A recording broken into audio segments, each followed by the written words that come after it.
South ఇండియాలోనే biggest sorry store మన Varahi silks మన విజయవాడ ఎంజీ రోడ్లో డిసెంబర్ 4వ తారీఖున ఘన ప్రారంభం.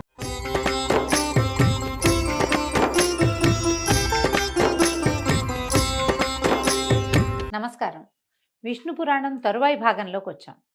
ఈ భాగాలలో విశేషంగా గురువు అధ్యయనం, గురువు దగ్గరికి ఎట్లా వెళ్ళాలి, గురువుని ఎట్లా సెలెక్ట్ చేసుకోవాలి, గురువుగారికి ఏ ఏ లక్షణాలు ఉండాలి, జితేంద్రియుడిగా ఉండాలి, ఇలా చాలా విషయాలు చెప్పారండి. ఇక్కడంతా ఆశ్రమ ధర్మాలు అంటే వర్ణాశ్రమ ధర్మాలు, ముందు వర్ణాలు చెప్పారు. అంటే ఏ జాతి వాళ్ళు ఎలా ప్రవర్తించాలి అనేది ముందు భాగంలో చెప్పి, ఈ భాగంలో మాత్రం ఆశ్రమ ధర్మాలు అంటే మనం గృహస్థాశ్రమంలో ఉన్నప్పుడు ముందు బ్రహ్మచారిగా ఉన్నప్పుడు ఎట్లా ప్రవర్తించాలి, గృహస్థుగా ఉన్నప్పుడు ఎట్లా ప్రవర్తించాలి, వానప్రస్థం తీసుకుంటే ఎట్లాగా, ఒకవేళ మనం సన్యాసాశ్రమం స్వీకరిస్తే సన్యాసి ఎలా ఉండాలి అనేది చాలా బహువిధమైన విషయాల్ని చర్చ చేశారండి. ఇంత చర్చ మనకి ఈ కాలానికి అవసరం లేదని అనిపించింది నాకు. కానీ ప్రత్యేకంగానట ఇది చూడండి, సంప్రదాయానుసారం ఉపనయనం అయిన తర్వాత అంటే బ్రాహ్మణ విద్యార్థులు, బ్రాహ్మణ క్షత్రియ వైశ్య విద్యార్థులు ఉపనయనం జరిగిన తర్వాత ఒక గురువు దగ్గరికి వెళ్ళి కొంతకాలం చదువుకోవాలి. ఆ తర్వాత 4వ జాతి వాళ్ళు, చతుర్థ వర్ణం వాళ్ళు మాత్రం తండ్రులు లేదా తాతల దగ్గర విద్యను అభ్యసించాలి. మేనమామలు మాతామహుల ఇళ్లల్లో కూడా విద్యను అభ్యసించవచ్చు అని విష్ణు పురాణం చెప్తోంది మనకి. దీనికి గురువు జితేంద్రియుడిగా ఉండాలి, ఆయనకు గోత్రనామాలు చెప్పి పాదాభివందనం చేయాలి. గురువు దగ్గర ఉన్నప్పుడు మనకి ఇప్పుడు ఎలా అయింది, అంతా కాలేజీలు వ్యవహారాలు కదండి. కాలేజీల్లో కూడా మనం హాస్టల్స్కి పంపించేటప్పుడు చెప్తాం పిల్లలకి, ఇలా ఉండాలి, అలా ఉండాలి, బట్టలు జాడి చారేసుకో, జాగ్రత్తగా పెట్టుకో, నీ వస్తువులు జాగ్రత్తగా పెట్టు, తిండి పదార్థాలు ఇస్తే జాగ్రత్తగా ఉండు, ఎవరితో కొట్లాడిపోక, ఇలా చెప్పుకోవాల్సే వస్తుంది. పాతకాలపు విద్య విధానం చూడండి, స్నానం, సంధ్య, జపం మానకుండా ప్రాతः సమయాల్లో అగ్నికార్యం చేస్తూ వేదం నేర్చుకోవాలి. గురువు ఇష్టానుసారం ప్రవర్తించు, గురువుగారు ఏది చెప్తే అది వినాలి. తర్వాత ఫలాలు, పుష్పాలు, పత్రాలు, జలము, సమిధలు, దుంపలు లాంటివి గురువు ఏం చేయమంటే ఆ పని చేసి పెట్టాలి తప్పకుండా. ఎంత వంశం, గొప్ప వంశంలో పుట్టాను, ధనవంతుణ్ణి, ధనవంతుల కుమారుణ్ణి అలాంటి భేదభావం చూపించకుండా సహ విద్యార్థులతోటి సమానమైన ప్రవర్తన ఉండాలి. హెచ్చుతగ్గు ప్రవర్తనలు ఉండకూడదు. బ్రహ్మచర్యం పాటించాలి. గురుదక్షిణని యథాశక్తి సమర్పించి ఆయన అనుజ్ఞను పొంది తర్వాత గృహస్థు అవ్వాలి. ఈ బ్రహ్మచర్యాశ్రమంలో ఉండగా విద్యార్థి దశని ఎంత సజావుగా చేయాలో ఈ విష్ణు పురాణం చాలా స్పష్టంగా వివరంగా చెప్తుంది. ఇది చూడండి ఎంత బాగా చెప్పారంటే, ఒకవేళ ధర్మ మార్గాన పెద్దవాళ్ళు అయ్యాకనమాట ధనం ఆర్జిస్తూ శక్త్యానుసారంగా గృహస్థ ధర్మాలు పాటిస్తూ గుణవంతులైన కొడుకులకు తండ్రి అయి పితృ రుణాన్ని, యజ్ఞాలు చేసే దేవ రుణాన్ని, అధ్యయనం చేత ఋషి రుణాన్ని, బలిదానముల చేత భూత రుణాన్ని తీర్చుకుంటూ సర్వులని ఆదరిస్తూ ప్రశాంత చిత్తుడై ప్రవర్తించాలి. వేదవ్యాసుల తండ్రి అయినటువంటి పరాశర మహర్షి తన శిష్యుడైన మైత్రేయుడికి సాధారణంగా ఒక మానవుడు ఏ ధర్మంలో పుడితే ఆ ధర్మానుచరణ ఎలా చేయాలో ఈ విష్ణు పురాణంలో వివరంగా చెప్తారండి. విష్ణు పురాణం అన్ని పురాణాలకి మొదటిదని, దీని నుంచే అన్నీ పుట్టాయని చెప్తారు. కొన్ని కథలు ఇందులో బ్రీఫ్గా కనపడతాయి మనకి. వీటిని ఎలాబరేట్గా వివరంగా చెప్పబడినవి తర్వాత పురాణాల్లో కనిపిస్తుంది. సన్యాసులు, బ్రహ్మచారులు, వేద విద్యార్థులు, తీర్థయాత్రలు చేసేవారు, పరదేశీయులు, గతిలేక ఆకలితో అలమటించేవారు, బాటసార్లు ఒకవేళ తమ ఇంటికి వస్తే సవినయంగా వాళ్ళకి ఎదురేగి లోపలికి తీసుకొచ్చి యథాశక్తి అన్నపానీయాదులతో ఆదరించాలి. గృహస్థుడికి సత్కారమే బహుపుణ్య ఫలప్రదం, దాన్ని మించిన పుణ్యకార్యం లేదట. నువ్వేం పెద్దగా గుడి గోపురాలు తీర్థయాత్ర చేయలేకపోయినా మన ఇంటికి వాకిటోకి వచ్చిన వాడికి బాబు మంచినీళ్ళు తాగుతావా, ఎండను పడొచ్చావు, మంచినీళ్ళు తాగు, ఏదైనా తిను, ఏదైనా తాగు, ఇట్లా నీడని కూర్చో, కాసేపు నడుము వాల్చి వెళ్దు కానీ ఇదిగో ఇది ఆ మధ్యలో తిను ఎక్కడైనా అని ఇవ్వగలిగితే దానంత పుణ్యకార్యం ఇంకొకటి లేదట, పురాణోక్తంగా చెప్తోంది. అతిథి ఎవరైనా వచ్చే సమయానికి మన ఇంటికి వచ్చారు, మన ఇంట్లో ఉన్న వాటితోటే ఏమైనా చేసి పెట్టాలి కానీ పక్కింటికి అప్పు వెళ్ళకూడదట.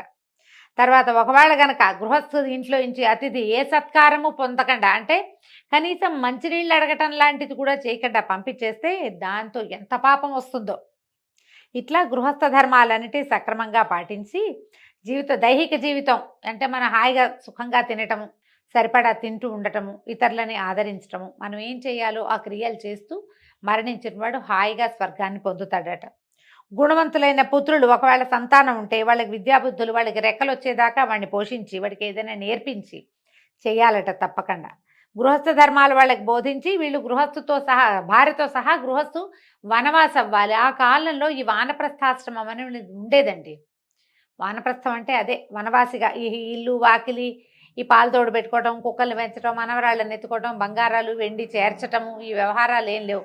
ఏదుందో ఆ ఇల్లు వాకిలి ఆ పిల్లలకు అప్పచెప్పడం, బయటికి వెళ్ళిపోవటం. అప్పుడు 3 సంధ్యల్లోనూ హాయిగా పళ్ళు కాయలు తింటూ నేల మీదే నిద్రిస్తూ దైవ పూజ, దేవ ఋషి పితృతర్పణాలు సక్రమంగా చేస్తూ ఉండటాన్ని వానప్రస్థం అంటారు. కొంతకాలానికి క్రమంగా అక్కడే వాళ్ళు వెళ్ళిపోవటం.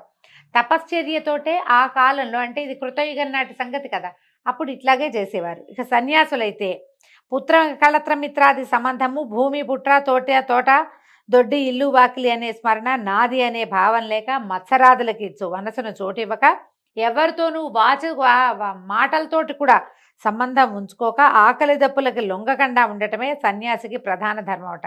అందరితోటి మాట్లాడాలి, కోపావేశాలకి వాటికి లోనవ్వకూడదు, ప్రధానంగా ఉండాలని చెప్తారు. ఒక్కొక్కళ్ళకి ఒక్కొక్క రకాల ఇవి పెట్టారండి. ప్రతి వాళ్ళు ఈ రకమైన కులాచారాన్ని పద్ధతిని పాటించాలి. ఇవి మన దగ్గరికి ఎట్లా వస్తాయి అంటే, మామూలుగా సంసారాల్లో మన తాత ఎట్లా ఉన్నాడో తండ్రి ఎట్లా ఉన్నాడో మనం ఎట్లా ఉన్నామో మన పిల్లలు అలాగే ఇంచుమించుగా ఉంటారు. విధానాలు ఏవో చిన్నవి కాలానుగుణంగా మారినా, ఇప్పుడు మనకి కాలానుగుణం ఏంటంటే తాతలు ఉన్నట్టు తండ్రులు లేరు, తండ్రులు ఉన్నట్టు కొడుకులు ఉండట్లేదు. ఇక మనవల సంగతి అడగనే ఎక్కర్లేదు. ఒక్కోసారి మనవలే లేని పరిస్థితులు కూడా ఈ రోజున దాపురిచ్చాయి. కానీ పాతకాలంలో అట్లా ఉండేది కాదు. తాత తండ్రుల విధానాన్ని తప్పనిసరిగా పాటించే కాలం ఉండేది ఆ రోజుల్లో. అయితే వీళ్ళు చెప్తున్నారు, ఏ విషయమైనా ప్రతి వాళ్ళకి అన్నమాట ఇది. ఏ సమయమైనా ఎక్కువగా మాట్లాడకూడదు, కోపతాపాలకి లోపమోహాలకి గురి కాకూడదు, ఎట్టి పరిస్థితుల్లోనూ కళ్ళలాడకూడదు, అబద్ధాలు ఆడద్దు, ఎదుటివారికి వినడానికి కష్టమైనా సరే నిజాన్నే చెప్పాలట. ఇది అందరికీ అన్ని జాతుల వాళ్ళకి. దూషణ భాషలు ఆడకూడదు, పగలు ఎన్నుకోరాదు, అంటే ప్రత్యేకంగా పగ పెంచుకోవటం అలాంటివి చేయకూడదు. ఒంటెని వాహనంగా ఉంచుకునేవాళ్ళు కాదట ఆ రోజుల్లో.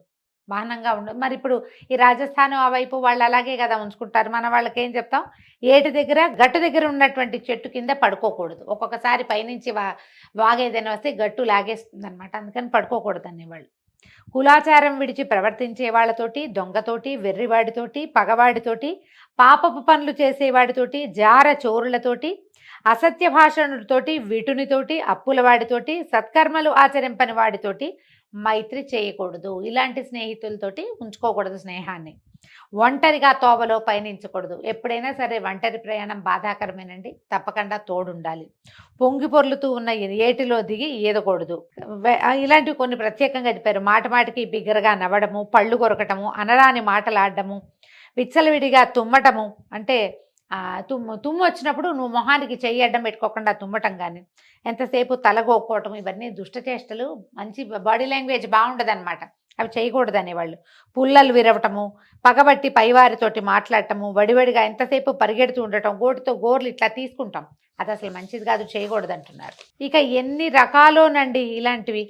ఎవరు లేని ఇంటి యందు ఎవరు లేని చోట ఉండకూడదు. ఇప్పుడు కూడా చూడండి, ఎక్కడైనా సరే ఖాళీగా ఉన్న ప్రదేశాల్లో ఒకటే ఇల్లుంది, ఎవ్వరు లేరు, కప్పుకున్న ఆ ఇంట్లోకి వెళ్తే ఏ ప్రమాదమో వస్తుంది, వెళ్ళకూడదు. ఆడపిల్లల్ని ఎక్కడికైనా పిలిస్తే, అమ్మాయిలు వెళ్ళిపోతున్నారు, వాళ్ళు పిలుస్తాడు ఎవడో, రమ్మంటారు, వీళ్ళు అక్కడికి వెళ్తారు, అక్కడ ఏదో జరగకూడదు జరుగుతుంది. పొరపాటును కూడా ఒంటరిగా ఉన్న మగవారిని కలవకూడదు అని రాస్తున్నారు. ఇది విష్ణు పురాణంలోనే చెప్పబడింది చూడండి. ఎవరు లేని ఇంటి యందు ఎవరు లేని చోట ఉండకూడదు. గురువు, బ్రాహ్మణుడు, దేవ విగ్రహం ఎదురైతే తల ఉంచుకోవాలట, దానికి ఎదురుగా వెళ్ళకూడదు, కొంచెం పక్కగా వెళ్ళాలంటున్నారు.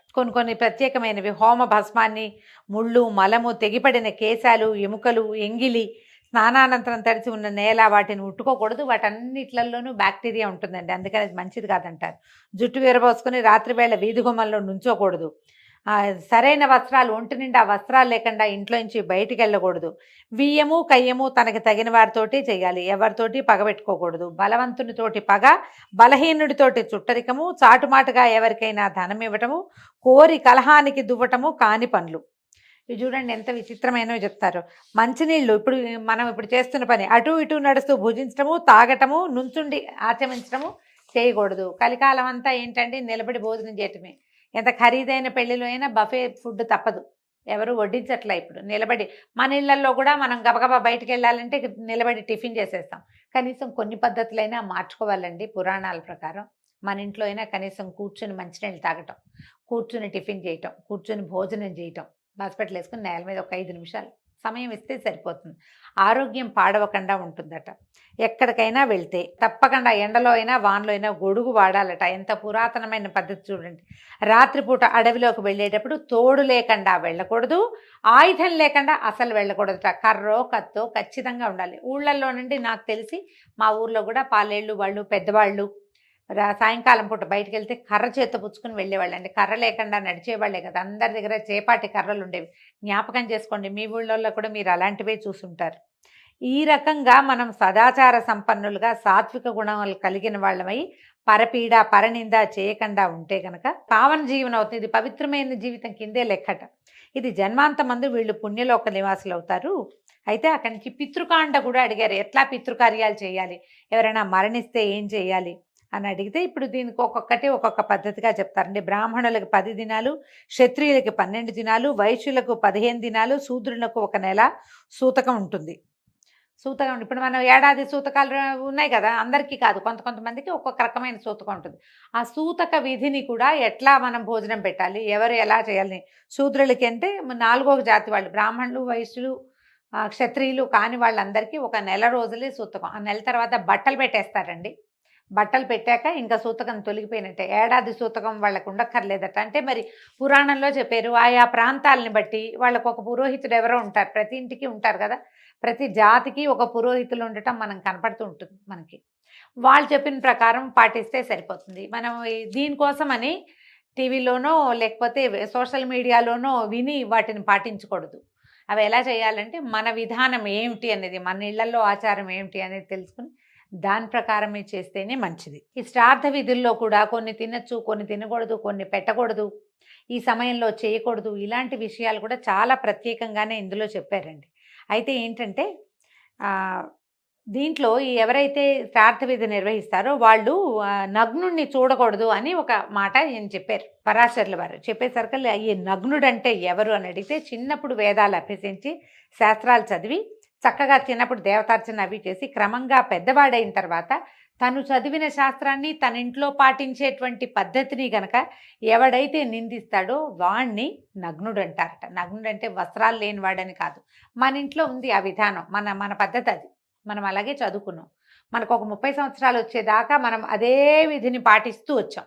30 ఏళ్ల తర్వాత రకరకాల సాహిత్యాలు చదివో, వేరే వాళ్ళ మాటలు విను, లేకపోతే మనమే పునరాలోచన చేసుకుని ఏదో లాజిక్కి అందట్లేదని భావించి మనం చేసిన విధిని, ఏ విధి వల్ల మన ఇన్ని సంవత్సరాల జీవనం నడిచిందో ఆ విధిని నిందించే వాడితోటి మాట్లాడకూడదు అని చెప్తున్నారు.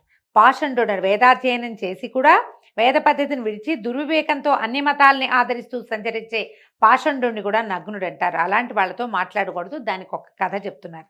చిన్నప్పుడట ఈయన పరాశరుల వారి చిన్నతనంలో వశిష్ఠుడు శంతననందనుడైన భీష్ముడికి చెప్పింది, మా తాత భీష్ముల వారికి చెప్పారు, అది నేను విన్నాను, ఇది చెప్తున్నాను అన్నాడు. ఏంటంటే శ్రీకాంతుడు అంటే శ్రీ మహావిష్ణువు నరసింహస్వామి అయి ఆ స్వరూపాన్ని ధరించి హిరణ్యకశిపుణ్ణి వధించిన తర్వాత అతని కుమారుడైన ప్రహ్లాదుడు, అంటే ఏ ప్రహ్లాదుడి వల్ల నరసింహమూర్తి ఆవిర్భవించాడో అతడు దేవతలపైకి సేనా సమేతుడై వెళ్ళి ఇంద్రాదుల్ని బాధిస్తే అప్పుడు వాళ్ళు వెళ్ళి శ్వేతద్వీపంలో చింతామణి గుహలో విష్ణునామ జపం చేసుకుంటూ కూర్చుంటే అప్పుడు వాళ్ళకి శంఖచక్రధరుడైన పీతాంబరుడు ప్రత్యక్షమయ్యాడు. ఇంద్రాదులు పుండరీకాక్షుని చూసి చేతులు జోడించి పలుపరి విధాలుగా ప్రార్థించారు, నమస్కారం చేసి స్తుతి చేశారు.